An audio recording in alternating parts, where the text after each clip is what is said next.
আমরা শুধু আপনাদেরকে সতর্ক করছি, এই মুক্তির লড়াইতে এই জাতির পলিটিক্যাল ক্লাসের বেইমানির ইতিহাস নতুন করে ঘটনা না, বারবার ঘটেছে। এবং বারবার আমার তরুণরা ঠিক একই কারণে রাস্তায় এসে লড়াই করে জীবন দিয়ে মুক্তির লড়াইতে আখরে আখরে রক্ত দিয়ে দেয়ালে দেয়ালে লিখে দিয়েছে, বুকের ভেতর অনেক ঝড়, বুক পেতেছি গুলি কর।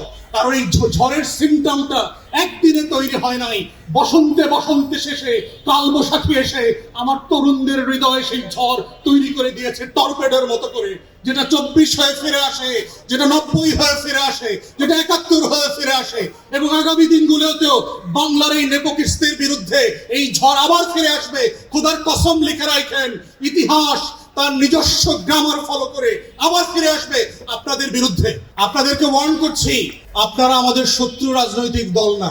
কথা শুনে মনে করবার কোনো কারণ নাই যে আপনাদের পতনের জন্য কোনো আন্দোলন আমরা করছি। আমরা শুধু আপনাদেরকে সতর্ক করছি, আহ্বান করছি, কারেকশন করবার জন্য বলছি। নিজেদের পথ শুধরায় নেন, তারা হলে এমন একটা সময় আসবে, ঘুম থেকে উঠে দেখবেন আপনার কর্মচারীরা বলবে, স্যার ম্যাডাম বিমান এসে পৌঁছে গেছে গেটে। বিশ্বাস করেন, this are the things happened in the past. এবং এই বাস্তবতাগুলো অস্বীকার করবেন না, ভুলে যাবেন না। ক্ষমতা যেটা করে, চোখের সামনে ছানি ফেলে দেয়, এবং ওই ছানির কারণে যেটা হয়, আপনারা সত্য দেখতে পারেন না, ওই কাচের দেয়াল ভেদ করে। অতএব আজকের এই হীনমন্যতার জায়গাটা কোথায়? 71-এ দেখবেন যাকে সামনে রেখে আমাদের এই মুক্তির লড়াই হয়েছিল, শেখ মুজিবুর রহমান, যাকে কেন্দ্র করে স্বাধীনতা তৈরি হয়েছিল, সংগঠিত হয়েছিল, সেই ব্যক্তিটার ইতিহাস যদি দেখেন, আপনারা যদি তাজউদ্দিন আহমেদের ডায়েরি পড়েন, তার মেল লেখা বই পড়েন, এম এ মোহাইমেন আওয়ামী লীগের এমপি ছিল, তার লেখা পড়েন, আপনারা যদি বিবিসি বাংলার সাবেক মহাপরিচালক ছিল, তার লেখা পড়েন,